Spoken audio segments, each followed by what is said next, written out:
students, today we are going to discuss about spherical lenses. After that we will discuss about the important terms related to the spherical lenses.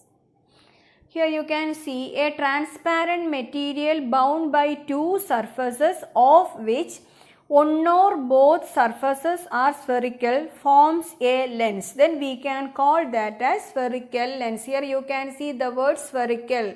That means one or two surfaces.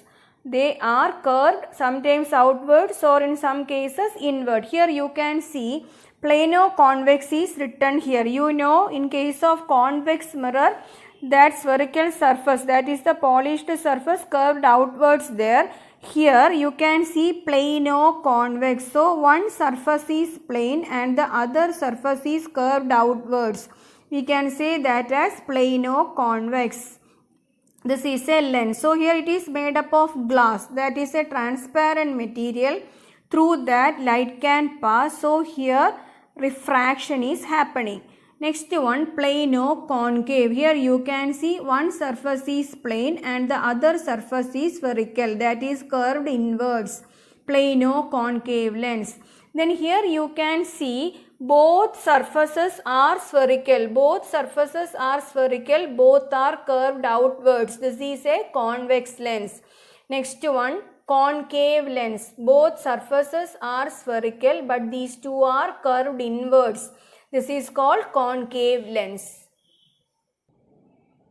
Here you can see a convex lens. I told you here two surfaces. These two surfaces are spherical and here you can see these two are curved outwards. So here we can say this as convex lens, double convex lens, that also we can use here. Then in case of mirrors, we studied there is a center for that mirror. That is called pole there. Here you can see this O. One point you can see here, that is the center of this convex lens. We can say that as optical center. Here you can see a letter O. That means optical center can be represented by a letter O. Here this is the convex lens. Center of this convex lens is called optical center. We can call this convex lens as double convex lens. You can see concave lens. Here also both surfaces are curved inwards. So here we can say this as concave lens. You can see a center here. This is the center of this concave lens. Here also O is written there. So we can call this point as optical center. This is the optical center of this concave lens. Center of a lens is called optical center. We can call this concave lens as double concave lens. Children, a ray of light passing through this optical center will pass through that without any deviation. In case of glass slab, you studied if a light ray falls normal to the surface of their glass slab, what will happen? There no refraction there. Here also through this optical center means the light ray can pass without any deviation. Students, here you can see a convex lens. This shaded portion gives you convex lens. Two surfaces there, two spherical surfaces there. You know each spherical surface forms a part of sphere. Okay children, so each sphere there is a center of curvature. We can call this as center of curvature C1. For this spherical surface, the C2 is the center of curvature. So here two spherical surfaces there, that's why two centers of curvature also there. You can represent these two centers of curvature by letters C1 and C2. For this surface, center C1. For this surface, center C2. Here you can see a concave lens, two spherical surfaces curved inward. So two spherical surfaces here now each forms a part of sphere. Here also you can see that. So for this surface, this is the center of curvature, and for this surface, this is the center of curvature. So here also two spherical surfaces there, double concave lens. So two centers are there, that these centers are represented by C1 and C2. Here also you can see the center of this concave lens represented by letter O. Look children, if you consider, if you have two lenses, one is convex and other one is concave, that is in front of you. By touching, how to identify which one is convex lens and which one is concave lens? Then if you are touching, you have to take one lens from there, and if you are touching and you are feeling that surfaces, both surfaces bulged outwards, then you can say that is convex lens. From that you can see here the middle portion, that is thicker and thinner at the edges.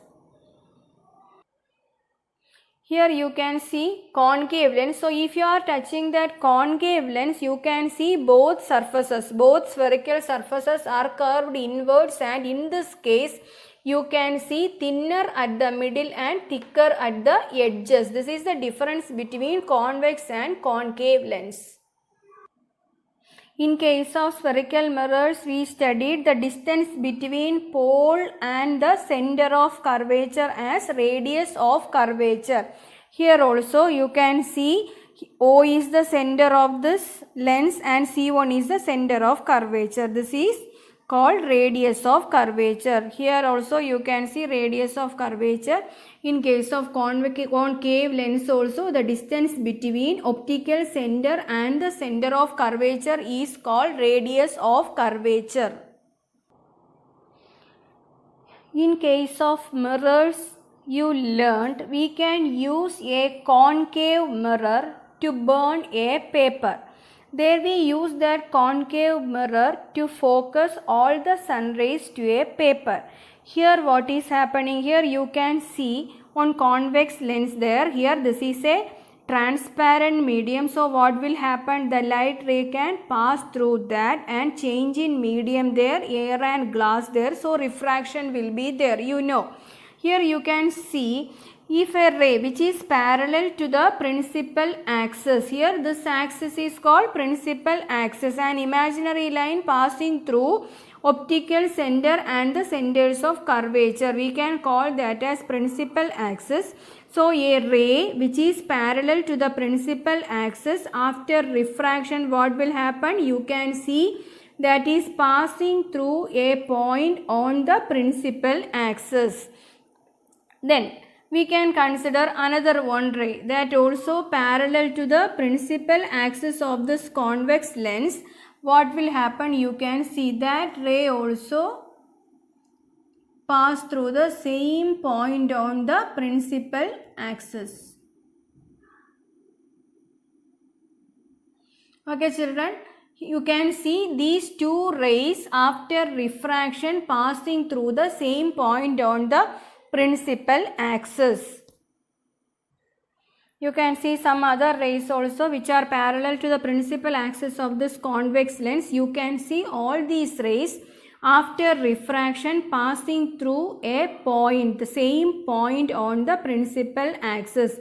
From this you can say after refraction all these rays converges to a point. We can call this point as principal focus. So here you are considering these rays are coming from the left side of this lens. So you got this principal focus here. If you are considering the object at the other side of the lens and the rays are coming from that side, here you can see all that rays are converging to a point on the principal axis on this side. So here you can get one principal focus that we can represent by letter F1.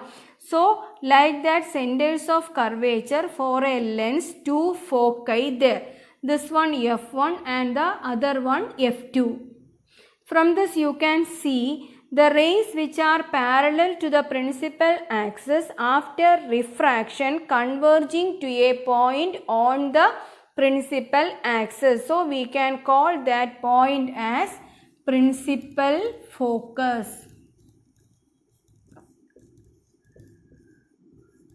Here the distance between this principal focus and the optical center, that is called focal length. What is focal length? Focal length is the distance between optical center and principal focus of a convex lens. Here we can call this lens as converging lens. Converging lens. We can use this property to burn a paper. If you are using a convex lens, that time the rays from the sun, you can focus to a paper and you can burn that paper. Here you can see a concave lens. This is the optical center and centers of curvature C1 and C2. There is an imaginary line passing through this optical center and center of curvature. We can call this as principal axis. Here also you have to consider the rays which are parallel to the principal axis. After passing through this concave lens, what will happen? Here you can see the first ray which is parallel to principal axis, after refraction, that is emerging like this.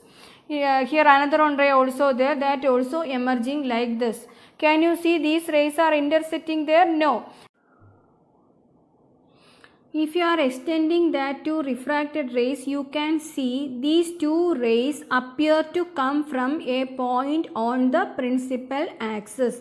We can call this point as principal focus. Here you can see these two rays are diverging from this principal focus.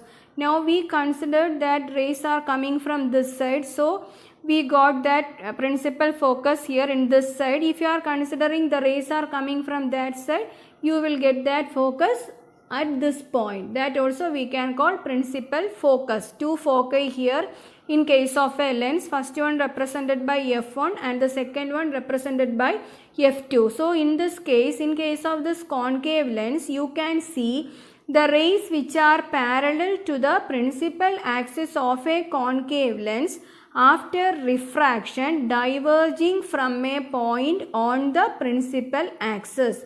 We can call that point as principal focus. Here you can see the refracted rays are diverging from the lens. So we can call this concave lens as diverging lens. Convex lens is a converging lens, but concave lens is a diverging lens. You know, in case of convex lens, it can converge all the rays to a point, so we can call that as a real focus. In case of a convex lens, that focus is real.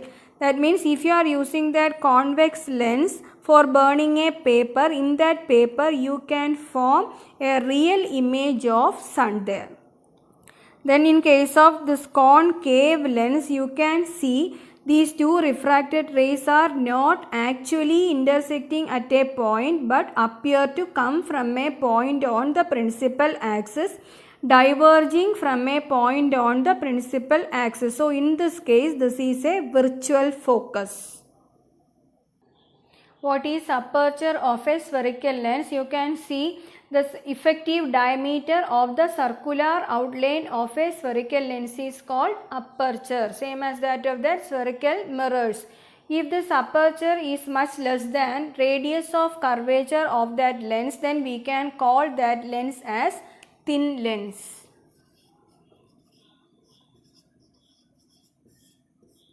Okay, aperture is less than the radius of curvature, then we can say that lens as thin lens. Next class we will discuss about the rules for image formation by convex lens and concave lens.